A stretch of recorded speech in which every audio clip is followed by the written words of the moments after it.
ونصلي ونسلم على رسوله الكريم اما بعد فاعوذ بالله من الشيطان الرجيم بسم الله الرحمن الرحيم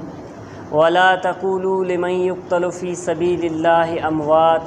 بل احياء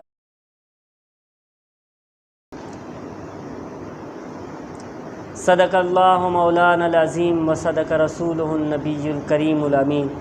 ونحن علی ذلک لمن الشاہدین والشاکرین والحمد للہ رب العالمین۔ میرا حسین باغ نبوت کا پھول ہے، میرا حسین باغ نبوت کا پھول ہے، حیدر کی اس میں جان ہے تو خون بطول ہے، اور ایسی عظیم ذات ہے مولا حسین کی، ایسی عظیم ذات ہے مولا حسین کی، ارے جس کے لیے حضور کے سجدوں میں طول ہے، اور تو ان کے در سے مانگ جو چاہے دل کرے، تو ان کے در سے مانگ جو چاہے دل کرے، مالک سبھی جہاں کی تو آل رسول ہے، اور جس کے لیے یزید نے اتنے ستم کیے، جس کے لیے یزید نے اتنے ستم کیے، ارے وہ تخت تو حسین کے قدموں کی دھول ہے، اور میرا حسین صدق و وفا کی کتاب ہے، میرا حسین صدق و وفا کی کتاب ہے، قرآن جس کتاب کی شان نزول ہے۔ بعد حمد و ثنا، سامعین محترم، آج محرم الحرام کی پہلی تاریخ ہے، اور یہ عشرہ جو ہے جس کی نسبت سیدنا امام عالی مقام امام حسین علیہ السلام سے ہے۔ آپ وہ ہستی ہے جس کے بارے میں نبی پاک صلی اللہ علیہ وسلم نے فرمایا، حسین منی و انا من الحسین، حسین مجھ سے ہے اور میں حسین سے ہوں۔ احب اللہ من احب حسینہ، اے اللہ تو بھی ان کو پسند فرما، تو بھی ان سے محبت فرما جو حسین سے محبت کرتا ہے۔ تو حضور صلی اللہ علیہ وسلم نے فرمایا حسین مجھ سے ہے اور میں حسین سے ہوں۔ جب رسول اللہ نے فرمایا حسین مجھ سے ہے میں حسین سے ہوں، جو رسول اللہ کی ذات سے اس کا شان کیا ہوگا۔ آج جو یہ میں سلسلہ شروع کر رہا ہوں، آج اس کی پہلی قسط ہے یا پہلا سلسلہ کہہ سکتے ہیں۔ اس میں آج میں آپ کو یہ بتاؤں گا کہ امام حسین، شہادت امام حسین کا پس منظر اور مارکہ حق و باطل۔ ناظرین، امام عالی مقام نے جو کربلا کے میدان میں قربانی دی، اس کی داستان تو کافی بڑی ہے۔ جس طرح ایک شاعر کہتا ہے کہ یوسف بیاں کرے کیا کربل کی داستانیں، یوسف بیاں کرے کیا کربل کی داستانیں، اٹھتی نہیں زباں اور دل بیٹھا جا رہا ہے۔ تو کربلا کے واقعات کو سنانا یہ عام بات نہیں ہے، لیکن کوشش میری یہ رہے گی کہ جو تمام واقعات ہے وہ آپ کو اس جو یہ سلسلہ ہے اس میں آہستہ آہستہ سناتا رہوں۔ ناظرین، یہ کتاب میرے سامنے پڑھی ہوئی ہے، یہ کتاب لکھی ہے حافظ محمد حبیب اللہ قریشی الہاشمی، یہ پنجاب کے تھے، انہوں نے لکھی ہے مناقب و شہادت جگرہ گوشہ بطول، یہ ان کی کتاب ہے۔ اس کتاب سے میں آپ کو واقعات کربلا سناؤں گا۔ تو شروع کرتے ہیں۔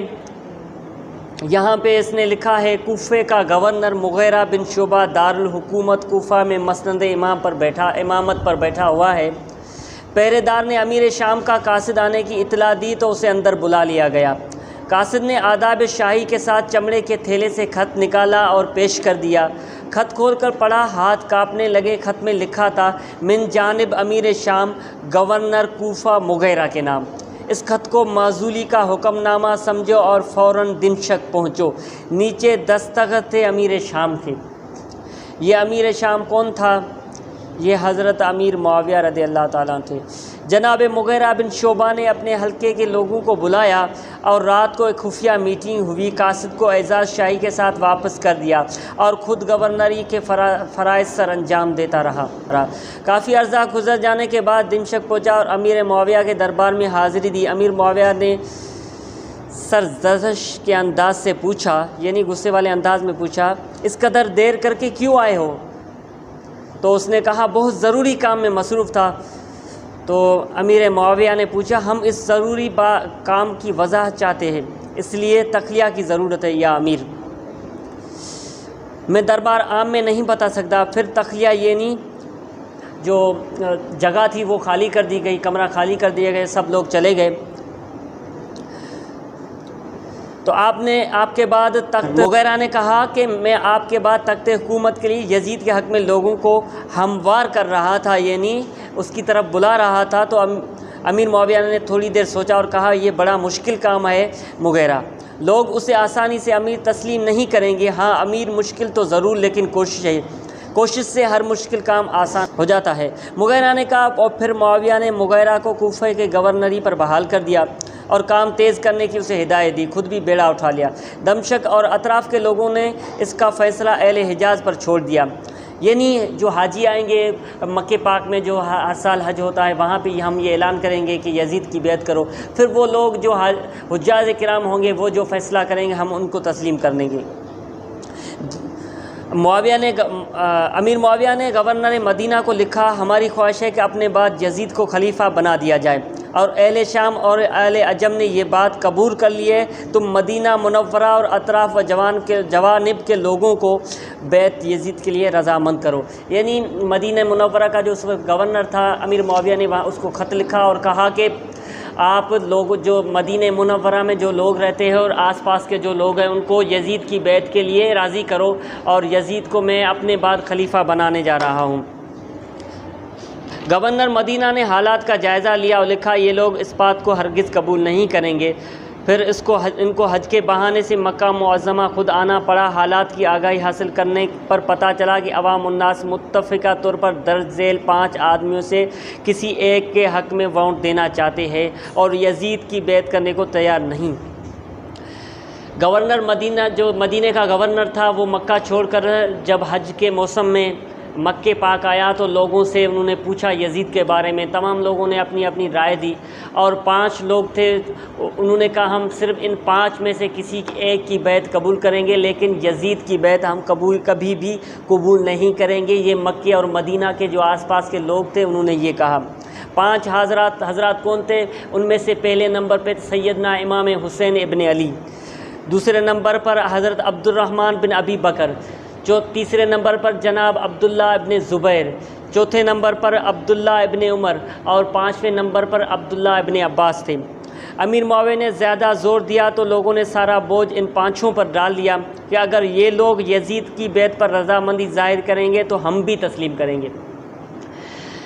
امیر معاویہ جو تھا ان کی پوری کوشش تھی کہ میرے بعد یزید کو حکمران بنا دیا جائے۔ انہوں نے لوگوں سے کافی کوشش کی کہ یزید کی بیعت کرو، یزید کی بیعت کرو، مکہ مدینہ کے لوگوں کو کافی کہا، لیکن جو لوگ تھے انہوں نے یہ معاہدہ کیا یا یہ بات رکھی یا یہ کہہ سکتے ہیں کہ ان کی شرط تھی کہ اگر یہ 5 لوگ یزید کی بیعت کریں گے، کیونکہ یہ معزز ترین لوگ تھے، ایک تو حضور کا نواسہ تھا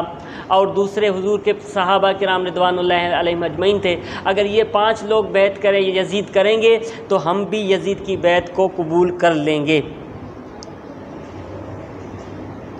کیونکہ یہ بزرگ ترین صحابہ کرام اولاد ہونے کے ساتھ خود بھی کئی اصحاب رسول ہیں۔ امیر معاویہ کا خیال تھا کہ حج کے موقع پر حج کا اجتماع کثیر ہے تو اس وقت کو ضائع نہیں کرنا چاہیے، چنانچہ ایک کمرے حج کے موقع پر ان 5 لوگوں کو بلایا، ایک کمرے میں میٹنگ رکھی۔ ان میں امام حسین رضی اللہ تعالیٰ عنہ نہیں تھے کیونکہ وہ مدینہ پاک میں تھے، باقی 4 جو تھے عبداللہ ابن عباس، عبداللہ بن زبیر اور عبداللہ ابن عمر اور جناب عبد الرحمن بن ابی بکر، یہ سارے لوگ تھے۔ ان کو ایک کمرے میں بلایا اور ایک میٹنگ کی اور ان کو کہا کہ میری رائے یہ ہے کہ آپ سب لوگ یزید کی بیعت کر لیں، کیونکہ ملک فتن و فساد سے بچ جائے گا اور خون ریزی سے بچ جائے گا، اس وجہ سے میری رائے یہ ہے کہ آپ سب حضرات یزید کی بیعت کر لیں۔ لیکن ان مقدر حضرات نے متفقہ طور پر جواب دیا، ہم کبھی یہ برداشت نہیں کریں گے کہ نظام اسلام میں اس بدعت کو رواج کیا جائے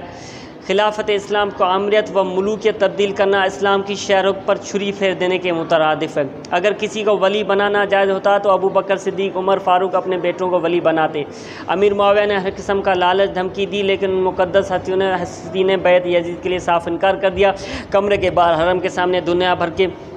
کونے کونے آئے ہوئے سے لوگ جمع غفیر اور اجتماع عظیم ہے، لوگ اس اعلان کا انتظار کر رہے تھے جو اوپر بتائے گئے۔ جب یزید کی بیعت کے لیے ان چاروں لوگوں کو کمرے میں بلایا گیا تو انہوں نے چاروں نے متفقہ طور پر یہ جواب دیا کہ کچھ بھی ہو جائے ہم یزید کی بیعت نہیں کریں گے، ہم یہ نئی بدعت کو ایجاد ہونے نہیں دیں گے، کیونکہ یہ امام حسین علیہ السلام کے نانا جان کا دین ہے۔ یزید کو سب جانتے تھے، ان کے کردار کو سب جانتے تھے، وہ شرابی تھا، زانی تھا، اور ایسی بہت سی برائیاں یزید میں تھی، شراب خور تھا، رات کو رنگین محفلیں کیا کرتا تھا، تو سب کو ان کے کردار کا پتہ تھا کہ ہم کسی صورت پہ اس یزید کی بیعت کے لیے تیار نہیں ہوں گے۔ تو امیر معاویہ نے کیا کیا کہ 4-5 لوگوں کو باہر کا، کیونکہ باہر حج کا اجتماع تھا، اندر میٹنگ چل رہی تھی، باہر کافی لوگ آئے ہوئے تھے حج کے لیے، ان کو یہ انتظار تھا کہ اب جو اندر 4 اشخاص گئے ہیں صحابہ کرام، جو میٹنگ چل رہی ہے وہ کس کے حق میں، امام حسین کے حق میں دے کے یا کسی اور کے حق میں دیں گے۔ تو اگر انہوں نے یزید کے حق میں دے دی تو مجبوراً سب کو یزید کی بیعت کرنی پڑے گی، لیکن انہوں نے یہ جواب دیا ہم یزید کی بیعت نہیں کریں گے۔ لیکن معاویہ نے کیا، امیر معاویہ نے کیا کیا کہ لوگوں کو، باہر جو لوگ کھڑے ہوئے تھے انہوں کو کہا کہ ان چاروں نے یزید کی بیعت کر لی، اس لیے تم بھی کر لو۔ اور لوگوں نے کہا کہ آپ جو کہہ رہے ہیں کہ ان چاروں نے یزید کی بیعت کر لی، لیکن ہم نہیں مانتے، ہم اس وقت مانیں گے جب وہ چاروں لوگ باہر آ کر یہ اعلان کریں گے کہ ہم نے یزید بن امیر معاویہ کی بیعت کر لی ہے تو ہم بیعت کریں گے، اس کے علاوہ ہم نہیں بات کریں گے۔ تو لوگوں کی بات سن کر امیر معاویہ نے بڑی مشکل سے ان کو خاموش کرایا۔ دنیا بھر سے آئے ہوئے لوگ مختلف قسم کے ذہن لے کر منتشر ہو گئے، وقت گزرتا اور امیر معاویہ کا وقت قریب آ گیا موت کا۔ لوگ حضرت جو 4 اشخاص ہیں، عبداللہ بن زبیر، عبداللہ بن ابی بکر، عبداللہ بن عمر اور عبداللہ بن ابی بکر اور عبد الرحمن بن ابی بکر، ان کا اعلان خود اپنی زبان سے سننا چاہتے ہیں، تو ان کو تو پتہ تھا کہ انہوں نے یزید کی بیعت نہیں کرنی، تو اس وجہ سے وہ خاموش ہو گیا اور اس کے موت کا وقت قریب آ گیا۔ یزید کو بلا کر وصیت کی کہ میں نے ہر ممکنہ کوشش نشین کے لیے فضا کو سازگار کروں، اب تمہیں پورے عجم و عظم قسم کا کوئی خطرہ نہیں، البتہ اہل حجاز کی طرف سے خدشات ابھی باقی ہے، ان خدشات اور خطرات کو دور کرنے کے لیے تمہیں ان 4 اشخاص یعنی حسین ابن علی، عبداللہ بن ابی بکر، عبداللہ بن عمر اور عبداللہ بن عباس، ان کے 5ویں ساتھی حضرت عبداللہ بن ابی بکر وفات پا چکے تھے، ان چاروں میں سے 2 حضرات تمہارے لیے زیادہ خطرناک ہے، اگرچہ لوگوں میں زیادہ آباد، لیکن وہ سیاست زیادہ حصہ نہیں، البتہ عبداللہ بن زبیر تیرے لیے زیادہ خطرناک جو تھے امام حسین ابن علی ہے، ان کے معاملے میں غور فکر سے قدم اٹھانا ہوگا۔ پھر امیر معاویہ کا انتقال ہو گیا اور ملک الموت نے انہیں دبوچ لیا، رہی دل کی دل میں حسرت نشان قضا نے مٹا دیا۔ تو یزید نے مرتے وقت جب حضرت امیر معاویہ نے جب ان کے وصال کا وقت آیا تو یزید کو بلا کر انہوں نے کہا کہ میں نے بہت کوشش کی لوگوں کو کہ تمہاری بیعت کے لیے رضامندی ہو، میں نے باقی تمام لوگوں کو مطمئن کر دیا، لیکن 4 اشخاص ہیں، ان چاروں میں سے 2 تمہارے لیے زیادہ خطرناک ہے، ایک عبداللہ ابن زبیر اور ایک امام حسین علیہ السلام، ان چاروں کی اگر تم بیعت لوگے تو تمہارے لیے جو خلیفہ بننے کا جو کام ہے وہ بہت آسان ہو جائے گا۔ ناظرین، آج کی ایپیسوڈ میں ہم نے یہ بیان کیا کہ جو میٹنگ وغیرہ یزید نے رکھی تھی اور امیر معاویہ نے رکھی تھی، اور امام حسین علیہ مقام نے جو ان سے بیعت کرنے کی، یزید کی بیعت لینے کی کافی کوشش کی معاویہ نے، لیکن امام حسین علیہ السلام نے کہا کہ ہم کسی صورت بھی یزید کی بیعت کو نہیں قبول کریں گے۔ انشاءاللہ کل ہم آپ کو بتائیں گے وہ یزید کا کردار ہوگا، اور یزید نے کس طرح امام علی مقام کو مکے میں اور مدینے میں بھی رہنے نہیں دیا، اور پھر سارے واقعات کربلا انشاءاللہ ہم آپ کے سامنے رکھیں گے۔